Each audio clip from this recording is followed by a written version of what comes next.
کہا بیٹا حسن جواب دیں گا، میں نہیں دوں. کہا یہ بچہ کیا دیں گا؟ علی بڑے بڑے عالموں سے پوچھا، کوئی جواب نہ دے سکا. کہا ہاں یہی دیں گا. کہا اچھا اگر یہ نہ دے سکے تو آپ دیں گے؟ کہا ہاں ٹھیک ہے، پہلے اس سے تو پوچھ لو. تو اس سے پہلا سوال کیا. پہلا سوال زمین کا مرکز کون سا ہے، آسمان کا مرکز کون سا ہے، دوسرا سوال. اور تیسرا سوال تھا وہ کیا ہے جس کا قبلہ نہیں. چوتھا سوال وہ کون سی ذات ہے جس کا کوئی رشتہ دار نہیں. فی البدی امام حسن جواب دے رہے ہیں بچپنے کے عالم میں، اس جاہل کو پیشاب کرتے ہوئے نظر آ رہے ہیں. اور امام حسن کے شعور کی بلندی دیکھو. کہا سن، زمین کا قبلہ کعبۃ اللہ ہے.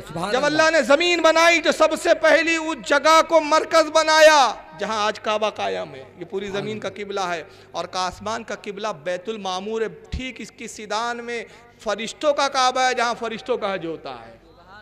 اور فرمایا کہ جس کا قبلہ نہیں وہ خود کعبہ معظمہ ہے کہ سب اس کی طرف جھکتے ہیں، اس کا کوئی قبلہ نہیں. اور کہا وہ ذات جس کا کوئی رشتہ دار نہیں وہ رب تبارک و تعالیٰ کی ذات ہے کہ اس کا کوئی رشتہ دار نہیں. اس نے کہا واقعی جب حسن کا یہ عالم ہے تو علی کا کیا عالم ہوگا، اور علی کا یہ عالم ہے تو پھر نبی کا کیا عالم ہوگا. سبحان اللہ. ایک یہودی پھر آیا ایک بار. کہا علی سنا ہے کہ آپ کے نبی کہتے ہیں کہ آپ بڑے عالم ہیں، علم کے جاننے والے. کہا ہاں میرے نبی نے، میرے حبیب نے مجھے یہ علم دیا ہے. کہا ایک سوال کروں؟ کہا پوچھو. کہا اطمینان سے جواب دیجیے گا، چاہیے تو کچھ وقت بھی لے لیجیے. اب دیکھیے حضرت علی کی عادت تھی اچھے سے پوچھو تو جواب ترنت دے دو، اور زیادہ ہوشیاری بتاؤں گے تو پھر تو بہت ذلیل کروں گا. تب کھمنڈ یعنی ظاہر کر رہا ہے کہ بڑا ہارڈ سوال ہے، بڑا مشکل سوال ہے. کہا اچھا بہت مشکل سوال ہے، تب اس کا جواب میرا بیٹا حسن ہی دیں گا. کہا یہ بچہ؟ ہاں ہاں یہی بچہ دیں گا. کہا علی یہ بچہ کیا دیں گا؟ بڑے بڑے وقت کے جید علماء نہ دے سکے. ارے کہا پوچھ تو، یہ حسن ہے، علی کا بیٹا ہے، علی کا شہزادہ ہے. اس نے بھی وہی لعاب چوسا ہے جو علی نے چوسا ہے. علی کعبے میں پیدا ہوا تھا تو نبی کے لعاب سے سرفراز ہوا تھا، اور جب حسن پیدا ہوا تب یہ بھی نبی کے لعاب سے سرفراز ہوا ہے. پوچھ حسن سے. سوال سنیں گے آپ؟ کیا سوال تھا؟ کہا حسن بتاؤ وہ 10 چیزیں کون سی ہے، وہ کون سی 10 چیزیں جس میں سے ہر بعد والی چیز پہلے والی چیز پر غالب ہے، اور آخری چیز وہ ہے جس پر کوئی چیز غالب نہیں. اب دیکھیں سوال تو تھا ہی ایسی، اس کی بات بھی صحیح تھی. ہم سے پوچھتا تو ہم کہتے دے یار 1 مہینہ تو کم سے کم دے ہی دے. اب دیکھنا پڑے گا 10 چیزیں کون سی ہے. لیکن یہ تو نبوت کے گھرانے والے تھے، علم تو یہاں سے بٹا تھا، علم تو ان کی وراثت تھی، علم لدنی یہاں سے اترتا تھا. کہا وہ کون سی 10 چیزیں ہیں جس میں سے ہر بعد والی چیز پہلی چیز پر غالب، مگر آخری چیز وہ جس پر کوئی غالب نہیں. امام حسن مسکرائے. کہا بڑا آسان سوال پوچھا تو نے، میں تو سمجھا تھا تو بہت بڑا مشکل سوال لے آیا، لیکن یہ تو بچوں والا سوال ہے. کہا آسان؟ اچھا بچے والا سوال ہے تو آپ بچے تو جواب دے ہی دیجئے. کہا سنو وہ 10 چیز کون سی ہے. کہا پہلے وہ مٹی کا ڈھیلا ہے جس پر پتھر غالب ہے. سبحان اللہ. پتھر مارو مٹی پہ، مٹی پاش پاش ریزہ ریزہ حیثیت ختم ہو جاتی ہے. کہا پتھر پر لوہا غالب ہے. اب گنتے جائیں آپ، میں بتا رہا ہوں، کوانٹٹی نہیں بتاؤں گا. پتھر پر لوہا غالب ہے، لوہا مارو پتھر چورا ہو جائیں گا. لوہے پر آگ غالب ہے کہ لوہے کو پانی کی طرح پگھلا دیتی ہے. آگ پر پانی غالب ہے کہ آگ کو بجھا دیتا ہے. پانی پر بھاپ غالب ہے کہ پانی کو بھاپ بنا کے اڑا دیتا ہے. بھاپ پر بادل غالب ہے کہ بادل بنتے ہیں. اب بادل پہ فرشتہ غالب ہے جو بادلوں کو ہکاتا ہے، اور اس فرشتے پر ملک الموت غالب ہے جو اس فرشتے کو بھی موت دیں گا، اور اس ملک الموت پر اللہ رب العزت غالب ہے جو ملک الموت کو بھی موت دیں گا، اور رب وہ ہے جس پر کوئی غالب نہیں. سبحان اللہ. نعرہ تکبیر، نعرہ رسالت، نعرہ حیدری، نعرہ حسین، علامہ فاروق رضوی، پیغام حسین. یہ ہے امام حسن کا بچپن. یہ پاگل تاریخ جب میرے کو پیشاب کرتے ہوئے دکھ رہے ہو، ناف کو سوراخ نظر آیا تو پاگل ہو گیا، تیرے کو پاگل خانے میں علاج کی ضرورت ہے. آئیے دوسرا منظر دیکھیں. یہ صاحب کو میں دکھا رہا ہوں، انہوں نے تو ایسا کام کیا جو آج تک کسی نے نہیں کیا. دیکھیں میں شکل دکھاؤں پھر نام پوچھوں گا آپ سے تاکہ آپ کی جنرل نالج بھی تو مجھے پتا چلے. نہ علی خدا ہے نہ کون ہے؟ توصیف الرحمان سعودیہ کی ریالوں کے ٹکڑوں پہ پل رہے ہیں یہ لوگ. ہمارے ہاں شاعر لوگ کہتے ہیں نا جس کا کھانا اسی کا گانا. تو ہم نبی کے ٹکڑے کھا رہے ہیں تو انہی کی گاتے ہیں, اہل بیت کے صدقہ کھا رہے ہیں تو انہی کی گاتے ہیں, یہ سعودیہ کی نجدیوں کی ریالے کھاتے ہیں تو انہی کی گاتے ہیں. تو اب دیکھیے آپ تعجب میں پڑ جائیں گے, اس کلپ کو غور سے سنیں. اس نے وہ کام کیا جو 1314 سال میں کسی نے نہیں کیا. دیکھیے ذرا سن لیجئے, میں تبصرہ تو بعد میں ہی کروں گا, سن لیجئے. نہ علی خدا ہے نہ خدا سے جدا ہے, پھر کیا بنا ہے؟ اللہ کی قسم دنیا کے جھوٹوں میں سے بہت بڑا جھوٹ کربلا کی یہ کہانی ہے. اللہ کی قسم دنیا کے جھوٹوں میں سے بہت بڑا جھوٹ کربلا کی یہ کہانی ہے کہ یہ کربلا کی جنگ. اخبارات اٹھا لیجئے, مجلے اٹھا لیجئے, جرائد اٹھا لیجئے, ریڈیو سن لیں, ٹیلی ویژن دیکھ لیں, کفر و اسلام کا مارکا, اسلام اور کفر کی جنگ, اسلام کا غالب کرنا تھا, حق اور باطل کا مارکا. ہمارے بڑے بڑے امام بھی بیان دیتے ہیں کہ حسین کی یاد میں یہ ذاتی قوت اور ذہنی قوتوں کی جنگ باقی رہے گی. سمجھتے نہیں ہیں یہ ہے کیا؟ صرف حضرت حسین جا رہے تھے. یہ دوسرے نمونے, ان کا نام مجھے ابھی تک پتہ نہیں چلا, لیکن ان کا حلیہ, ان کی بولی بتا رہی ہے کہ یہ بھی نجد کے نطفے سے ہی پیدا ہوئے ہیں. آواز تھوڑی سی صاف نہیں آ رہی ہے, پھر میں ان کے الفاظ دہرا دوں گا. جا رہے تھے, یہ ایک حادثہ تھا, کیا تھا, یہ ایک اختلافی چیز تھی, یہ کوئی کفر و اسلام کی لڑائی اور جہاد نہیں. اگر مسلمان کہتے ہیں اسلام زندہ ہوتا ہے ہر کربلا کے بعد کون سے انسان اسلام زندہ ہوا ہے؟ توصیف الرحمان کہتا ہے اللہ کی قسم کربلا کی جنگ جتنے آج تک جھوٹ بولے گئے تمام جھوٹوں میں سب سے جھوٹی کہانی ہے. کربلا ہوئی نہیں, مطلب یہ کہانی ہے, قصہ ہے جو جھوٹا گڑھ دیا گیا, لکھ دیا گیا. آج تک کسی نے کسی کی زبان سے سنا آپ نے؟ ارے غیر مسلم نے بھی نہیں بولا ہوگا کبھی یہ. وہ بھی تسلیم کرتے ہیں کہ بھائی سرزمین عراق میں کربلا کی سرزمین پر ایک حق و باطل میں مارکا ہوا تھا.